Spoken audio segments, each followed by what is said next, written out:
பாரமாக இருக்கும் அந்த எண்ணம். அதனால தான் இந்த அரசியல் காரணங்கள் எல்லாத்தையும் தவிர்த்துட்டு ஒதுக்கி வச்சுட்டு மக்களுடைய சேஃப்டி மட்டும் மைண்டில் வச்சுக்கிட்டு அதுக்கான இடங்களை சூஸ் பண்ணுறது, அதுக்கான இடங்களை பார்த்து பெர்மிஷன் கேட்கறது, போலீஸ் டிபார்ட்மெண்ட்டில் அதை ரிக்வெஸ்ட் பண்ணி கேட்போம். ஆனால்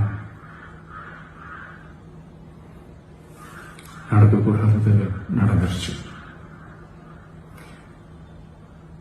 ஆனால் மனுஷன் தானே, அந்த நேரத்தில் அத்தனை பேர் பாதிக்கப்பட்டு இருக்கும்போது எப்படி அந்த ஊரை விட்டுட்டு என்னால் கிளம்பி வர முடியும்? நான் திரும்ப அங்கே போகணும்னு இருந்துச்சுன்னா அதை ஒரு காரணம் காட்டி அங்கே வேற சில பதட்டமான சுச்சுவேஷன்ஸ், வேற சில அசம்பாவிதங்கள் அந்த மாதிரி எதுவும் நடந்துடக்கூடாதுன்றதுக்காக தான் நாங்கள் அவாய்ட் பண்ணோம். இந்த நேரத்தில் சொந்தங்களை இழந்து தவிக்கிற இத்தனை குடும்பங்களுக்கும் என்னுடைய ஆழ்ந்த இரங்கலை தெரிவிச்சுக்கிறேன். எனக்கு தெரியும், என்ன சொன்னாலும் இது ஈடையாகாதுன்னு எனக்கு தெரியும்.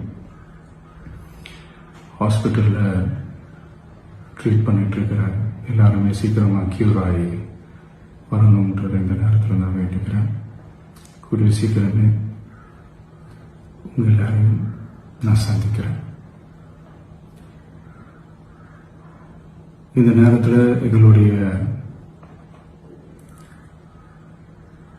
வழிகளை, எங்களுடைய நிலைமையை புரிஞ்சுக்கிட்டு எங்களுக்காக பேசின அரசியல் கட்சிகளை சார்ந்த நண்பர்கள், தலைவர்கள் அனைவருக்கும் என்னுடைய நன்றியை தெரிவிச்சுக்கிறேன்.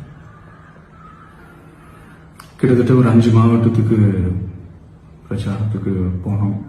இந்த மாதிரி எதுவுமே நடக்கல. ஆனால் கரூரில் மட்டும் ஏன் எப்படி நடக்குது?